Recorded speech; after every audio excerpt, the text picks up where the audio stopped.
For the last 50 years, you have been sold a biological lie. You have been told that sugar is simply empty calories. You've been told that if you eat a little too much of it, you might gain some weight, or maybe get a cavity. You've been told that a calorie is just a calorie, and as long as you burn it off on a treadmill, your body doesn't care where it came from. This is fundamentally, scientifically false. Sugar is not just a macronutrient. It is a highly reactive chemical compound that bypasses your body's natural energy sensors and initiates a cascade of systemic failure across every major organ in your body. When you consume refined sugar, you are not just giving your body energy. You are introducing a toxin that fundamentally alters the cellular architecture of your liver, suffocates your pancreas, scars your kidney filters, inflames your brain, and shreds the inner lining of your blood vessels. Today, we're going completely inside the human body. We're going to map the exact microscopic journey of a sugar molecule from the moment it enters your bloodstream to the moment it initiates organ decay. This is not a video about weight loss. This is the complete, unfiltered science of what sugar actually does to your internal ecosystem. To understand the destruction, you must first understand the molecule. Table sugar, or sucrose, is a double molecule. When it hits your gut, it breaks perfectly in half, 50% glucose and 50% fructose. Glucose is the molecule of life. Every cell in your body, from your brain to your muscles, is designed to use glucose for energy. When glucose enters your blood, your body knows exactly what to do with it, but fructose, the other half of the sugar molecule, and the main ingredient in high fructose corn syrup, is a biological anomaly. Your muscles cannot use fructose. Your brain cannot use fructose. Only one organ in the human body has the chemical infrastructure to process this molecule. And that is where our journey begins. Ground zero, the liver. When you drink a glass of orange juice or eat a candy bar, the fructose doesn't go to your muscles. It is shuttled directly from your digestive tract straight into your liver through a massive blood vessel called the hepatic portal vein. Because fructose is essentially an alien fuel source to the rest of the body, the liver has to deal with 100% of the fructose load. When glucose enters a cell, there is a biological feedback loop, an enzyme called phosphofructokinase. If the cell has enough energy, this enzyme acts like a bouncer at a nightclub. It closes the door and says, "We are full. Stop sending glucose." Fructose has no bouncer. Fructose completely bypasses this feedback loop. It floods into the liver cells unchecked, causing an immediate energy crisis. The liver's storage tanks, called hepatic glycogen, fill up in a matter of minutes. But the fructose keeps coming. Having nowhere else to put this raw chemical energy, the liver panics. It flips a genetic master switch. A highly specialized protein called SREBP1C is activated. When SREBP1C turns on, it triggers a catastrophic metabolic pathway called de novo lipogenesis. De novo means new. Lipogenesis means the creation of fat.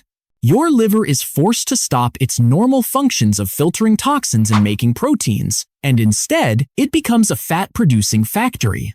It takes the fructose molecules and converts them into palmitic acid, a highly inflammatory saturated fat. The liver then packages this newly minted fat into transport vehicles called VLDL particles, very low-density lipoproteins, and tries to push them out into the bloodstream. But the production line is too fast.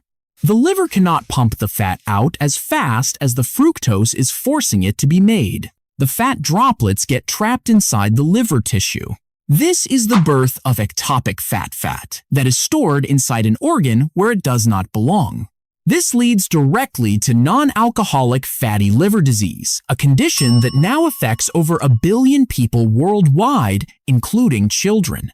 As the liver tissue fills with trapped fat, your liver's resident immune cells, known as Kupffer cells, sound the alarm. They recognize this trapped fat as an injury, a biological trauma. The Kupffer cells begin releasing inflammatory cytokines, creating a localized state of chronic inflammation. Your liver begins to quietly suffocate. It becomes insulin resistant. And when the liver becomes insulin resistant, the ripple effect strikes the next organ in the chain, the pancreas. The pancreas is your body's thermostat, but instead of regulating temperature, it regulates energy. Deep inside, the pancreas are clusters of specialized tissue called the islets of Langerhans. Within these clusters are the beta cells. Their entire job is to measure the amount of glucose in your blood and release the exact amount of insulin needed to push that sugar into your cells. When you are healthy, this is a beautiful, highly calibrated system. But remember what just happened in the liver? The liver is now stuffed with ectopic fat. It has become insulin resistant. It is ignoring the insulin signal. Because the liver is ignoring the signal, blood sugar stays dangerously high. The brain senses this and screams at the pancreas, "We have a crisis! Pump more insulin!" The beta cells in your pancreas go into overdrive. They begin pumping 2, 3, 4 times the normal amount of insulin into your blood just to force the stubborn liver and muscle cells to absorb the sugar. This state is called hyperinsulinemia. You can live in a state of hyperinsulinemia for years, even decades. Your fasting blood sugar might look perfectly normal on a doctor's test, but behind the scenes, your pancreas is redlining just to keep you alive. But beta cells were not designed to run at maximum capacity forever. As they frantically manufacture massive amounts of insulin day after day, year after year, they experience a cellular phenomenon called endoplasmic reticulum stress, or ER stress. The biological machinery inside the beta cell that folds and packages the insulin proteins starts making mistakes. It starts producing misfolded proteins. This triggers the unfolded protein response, a distress signal inside the cell. Eventually, the stress is too much. The beta cell initiates apoptosis. It commits cellular suicide. The beta cells begin to die off one by one. This is the exact moment you cross the invisible line from prediabetes to full-blown type 2 diabetes. The pancreas has exhausted its reserves. The thermostat is permanently broken. But while the pancreas is burning out, another organ is silently taking the brunt of the high sugar and high insulin, an organ you would never suspect. Most people associate kidney failure with high blood pressure, salt, or dehydration, but the true architect of kidney decay is sugar. Your kidneys process roughly 40 gallons of blood every single day. They do this using millions of microscopic, delicate filtering units called glomeruli. When your blood is swimming in excess sugar and your insulin levels are perpetually high, your kidneys enter a biological state of emergency known as glomerular hyperfiltration. Because your blood is thick with excess glucose, the kidney attempts to clean it by increasing the internal pressure. The vessels leading into the filter dilate, and the vessels leading out constrict.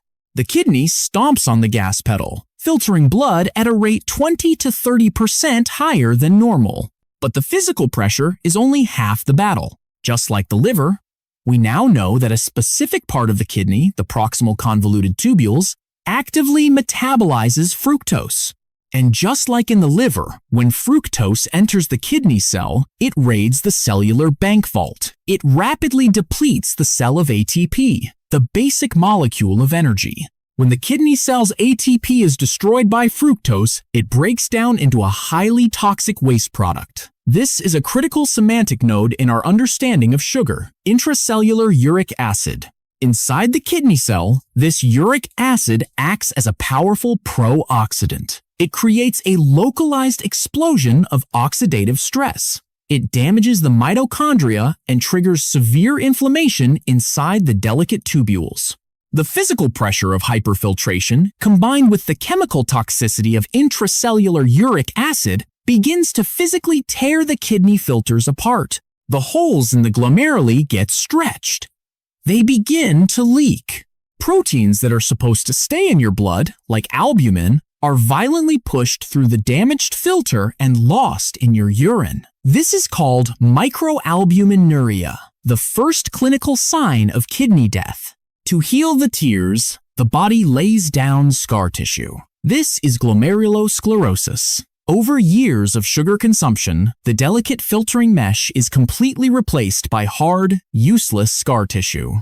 The kidney is a non-regenerative organ. Unlike the liver, it cannot grow back. Once those filters are scarred by sugar, they are gone forever. And yet, the damage travels even higher. It breaches the ultimate fortress.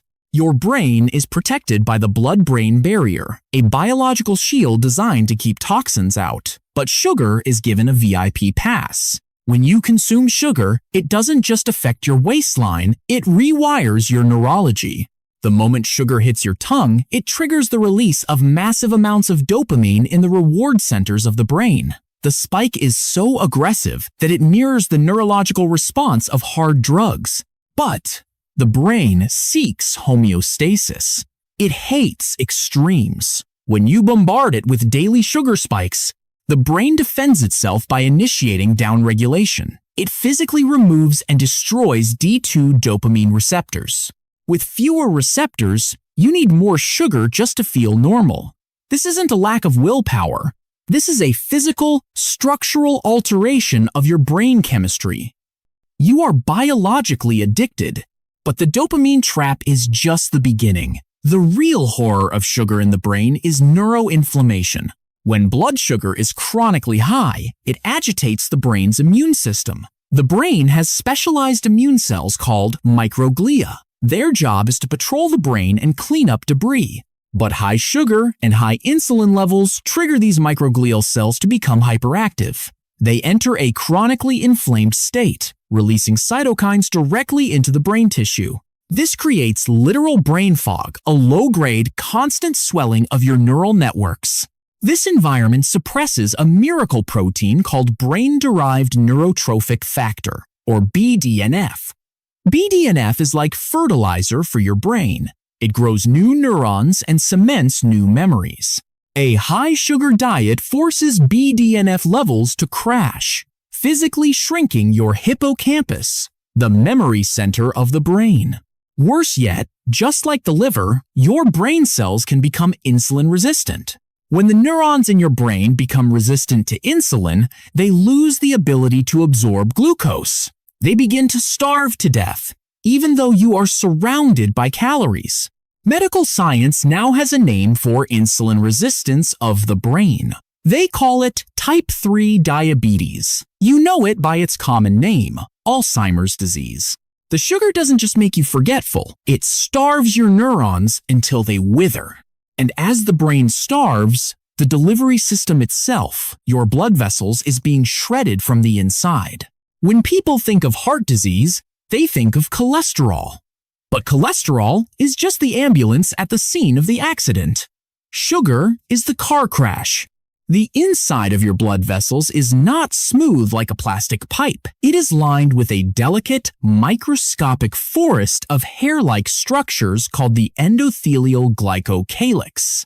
This glycocalyx is a Teflon-like shield. It protects the artery wall from damage, and it senses blood flow, telling the artery when to release nitric oxide to expand and lower your blood pressure. But when glucose levels in the blood run high, glucose molecules become biologically sticky. They attach themselves to proteins and fats in the blood, creating deformed toxic molecules called advanced glycation end products, fittingly known as AGEs.